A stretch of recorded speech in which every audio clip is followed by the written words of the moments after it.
Sabera Play Store akalin ES File Explorer kan download anga he File Manager he tunlaya chon man tlang lor bernia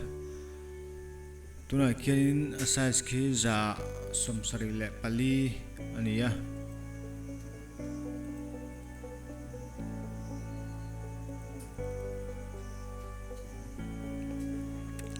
DCIM folder chunga thumbnail folder lo omanga chu kan delete do ani hei hian in memory tam tak lo e ver thina tuna khianin 1.55 GB lo e ve me kania kan delete do ani ds file phang lo chuan he thumbnail head file explorer kara chuan na hu ver thin lo chu wan chuan ES File Explorer thre download pathin ani tuna kian zala